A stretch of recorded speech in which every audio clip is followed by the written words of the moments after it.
messenger, fellow Toastmasters and guests. There are millions of people out there waiting for the next app. The next absolutely perfect person. And they're not having much success because they're lying. They're not being honest. They've got some amazing picture that they didn't quite look like 10 years ago up there. And they've got a profile that they can't possibly live up to. So when they meet that potentially next perfect person, they'll be in the loo and out the window in a flash. I'm suggesting you've got to do something different. Try honesty. Put your worst foot forward. Put your skeletons and your dirty little secrets out there on the internet line. Because nobody has got 6 months to get to know somebody before they find your little skeletons. Now, I'm talking about a particular demographic. Not you lot, of course, but you all know who these people are.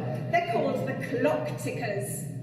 Now, the women clock tickers, they are convinced that the man, a bit better than you, is always just around the corner.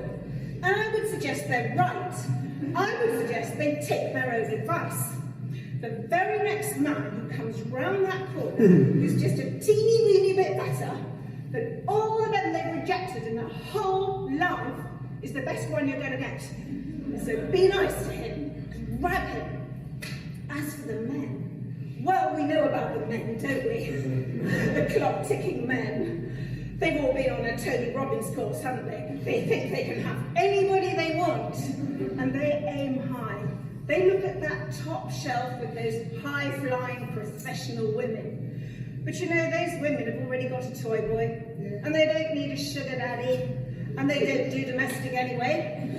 So they look at the middle shelves, and they think of all those nice divorcees with their nice settlements, the widows with their perfect families and perfect homes. Well, the problem with that lot is they don't do sharing. And they're not going to let your rubbish furniture into their beautiful houses. So then they look at the young lot and they're thinking, babies, those beautiful young girls. But the trouble with them is they're not ready for babies, and they're certainly not ready for Dad's army. So forget about them. There is one other thing they need to consider, and that is the non-negotiables. For the women, it's men who are scared of body hair. They're still boys. These women are looking for men. And if they own a pair of pyjamas, they're not ready for sex. And if they don't shave twice a day, they're not going to get it anyway. So you have to think deep. What is your non-negotiable? Because, I didn't know this, there are thousands of websites out there, all for these special people. So if you're a virgin, go to the Virgin website. If you're a vegan, go to that one, because nobody else will have you. And if you've got a dodgy dog, go to that website. It works. So, as I said, please be honest. If you're a woman and you've got a big bum, put your big bum on that washing line for everyone to see. And if you're a man who doesn't like shaving, get a picture of yourself, not shaving, in your pyjamas, with your dodgy dog. And some woman will think, oh, that dog's gorgeous. I want that man. Now, because most of you think I'm talking a load of rubbish, I'm not. I'm going to tell you a true story about a couple. I not only know them really well, but they're actually in my family. Brian is 70. He's got cancer, so he's got very dodgy hormones, and he's flat broke. And you can guess what he wants. Young, beautiful, blonde. But he talks to me, and for the first time in his life, he decides to try honesty.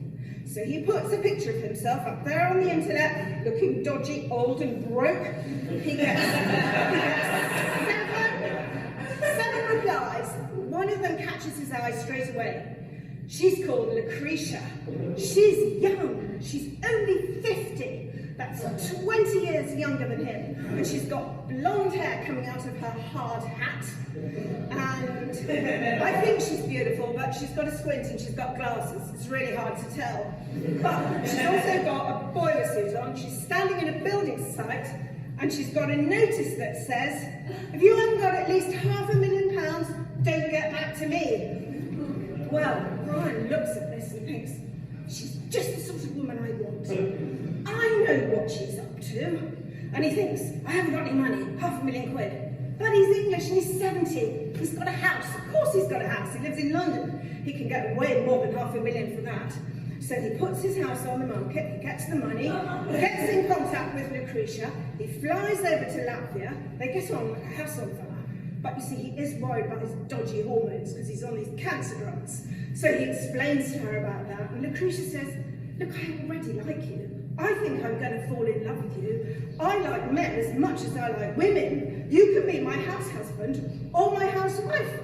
As long as you're a house slave and you do everything for me, I can get on with the project and make us rich. I just need your money. So he says, okay, and he gives her the money.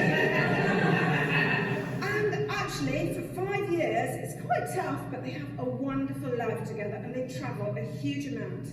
9 years later, they own 9 luxury apartments out in Latvia, which generate a huge income, and they live really well. His hormones are still a bit dodgy, but they love each other.